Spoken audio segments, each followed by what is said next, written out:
What's up, everybody? Hope everybody's having a good day.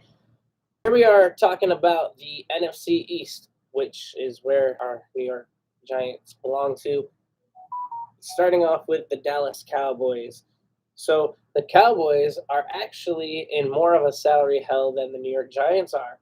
And with that being said, there's rumors of them releasing Amari Cooper. And I think that they also could release DeMarcus Lawrence, who also takes up a big chunk of salary as they are $22 million under the cap. Now, a bit of an expense that the Cowboys could make in the offseason. I mean, he's kind of an upper end player. They could try to acquire left guard Brandon Sheriff, who's the best left guard in free agency right now. And the Cowboys would have what they tend to always have these last 25 years, and that's an amazing offensive line. They could also look at players such as Dante Hightower, which wouldn't be as expensive as Brandon Sheriff, and filling the last linebacker spot that they would need in that starting 11.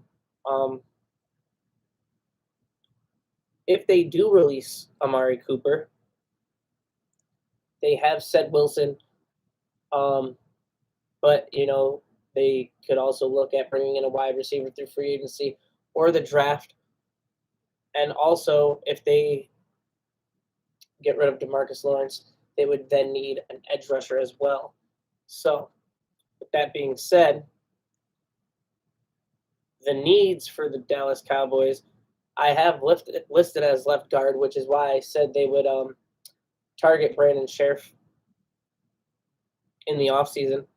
Middle linebacker, which is why I would say they could go grab Dante Hightower. Cornerback, edge rusher, and wide receiver. So that's if they get rid of DeMarcus Lawrence and or Amari Cooper. We're going to wait till a little bit later in the video to talk about the possible wide receivers that are available in free agency because there's a lot of them. Moving on to Washington, the Commanders. Their biggest need is wide receiver because technically Terry McLaurin is the only person of big threat that they have. They have good running backs. They have great tight end.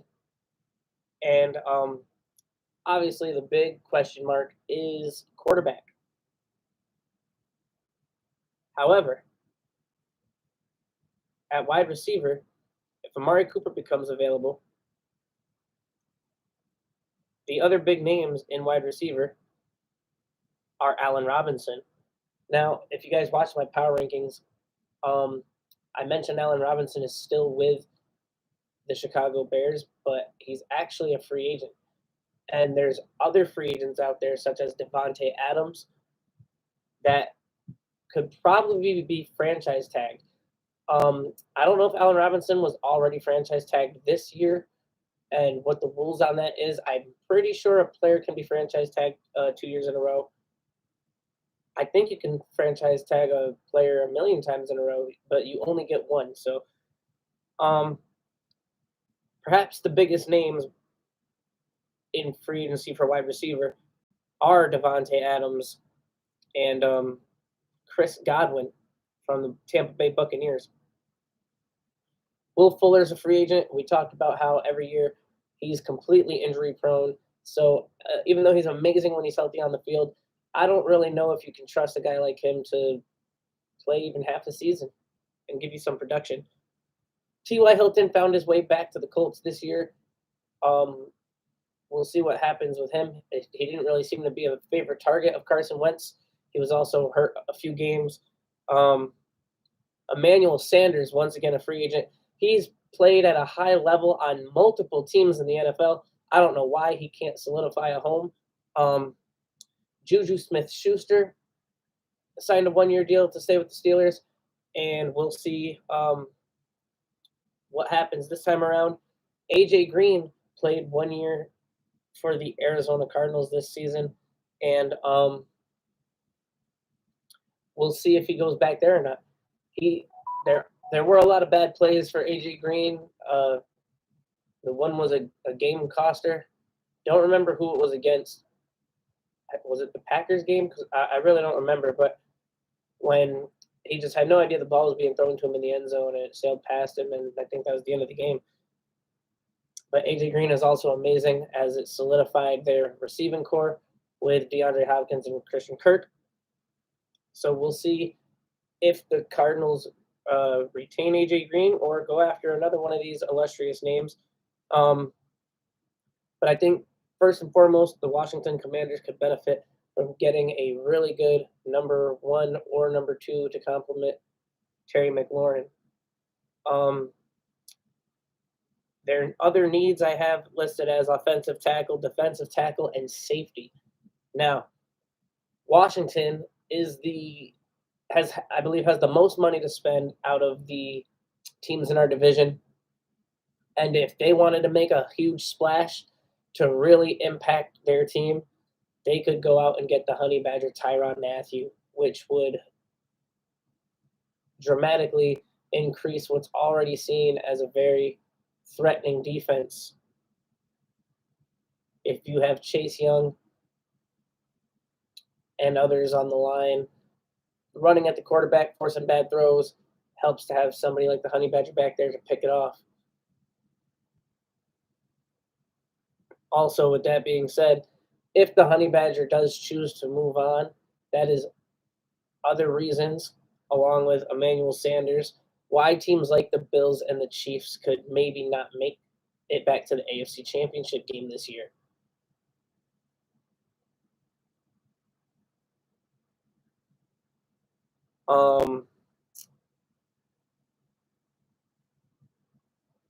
Moving on to us, the New York Giants.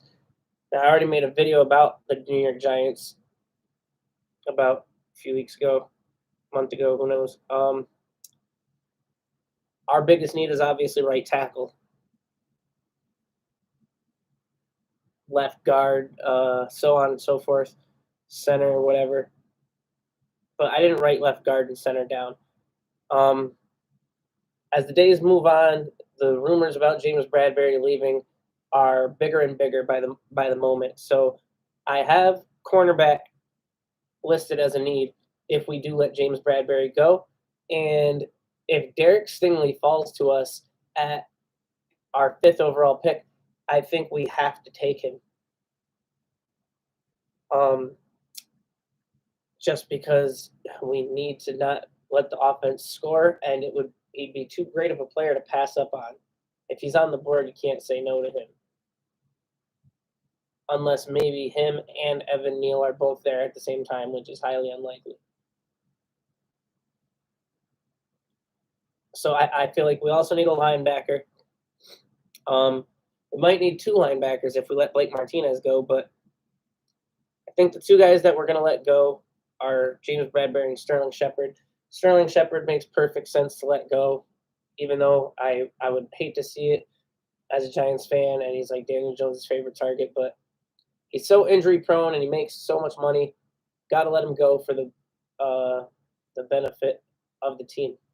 We are set at wide receiver with people like Kenny Galladay, Kadarius Toney, John Ross, Darius Slayton, so on and so forth.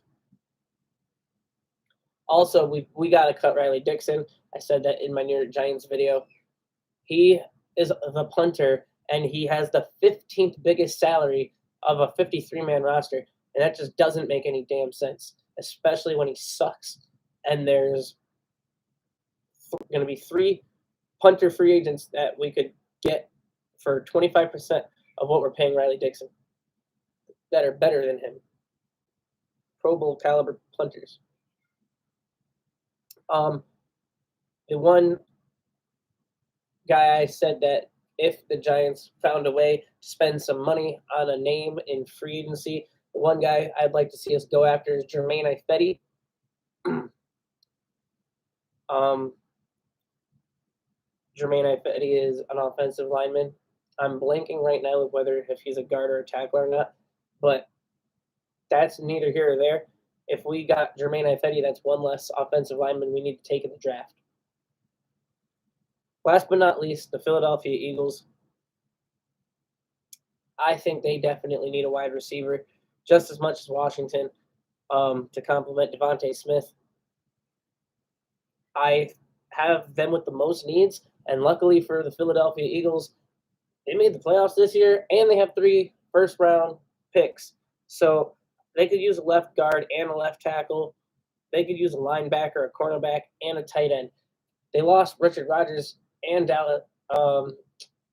Zach Ertz, leaving Dallas Goedert the only remaining tight end on their team. And they could definitely use a bigger, better tight end to run a 2 tight end scheme, because I feel like that's the way the Eagles play. Not the 3 wide receivers, especially when you don't have wide receivers. The Eagles have been at their best in the last few years with a 2 tight end scheme. So I believe that's what they should try to stick to. Good. What is he? A left tackle? Cam Robinson. The Eagles are also above the salary cap. They don't need to worry about releasing anybody, so they could try to make a splash. They might be able to go after somebody like Von Miller, and they could also go and grab a cornerback if they wanted. There's some really, really great names out there at corner. Patrick Peterson might become available. He is, like I said, these guys are all actually free agents, whether or not, there might be franchise tags placed on these people. Jason Verrett, Kyle Fuller, Joe Hayden, and Stephon Gilmore. So a lot of great names for teams to target, a lot of needs that they can fill. And I can't wait to see what happens in the first week of March when free agency officially begins, see who will be released, who will be signed, and we'll be that much closer to the draft, which is still like a month or a month and a half away at that point, and see how team needs change as they fill spots on the way to the draft. And not getting anybody's hopes up, but I forgot Amari Cooper was a cut possibility. So I think if they do cut Amari Cooper, that just narrows the gap. That if the New York Giants can turn it all around and play perfectly, who knows? Maybe the division is in reach. But that would be a dream. So if you want to focus on the playoffs, let's remain trying to get that 7th wild card spot for now and not get our hopes up too high. But I hope you guys liked this video. If you did, click that like. If you haven't subscribed yet, click the subscribe, ring the bell, drop a comment who your favorite football team is, and if you agree or disagree with any of the things I've said in this video. So from here on out, Cowboys fans, Commanders fans, Giants fans, and Eagles fans alike, hope you have a great night, and I'm going to try to make a video like this for all 8 divisions in the NFL. So until next time, I love everybody that loves me. Forever reality. Peace out, guys. Hope you enjoyed the video. Please share.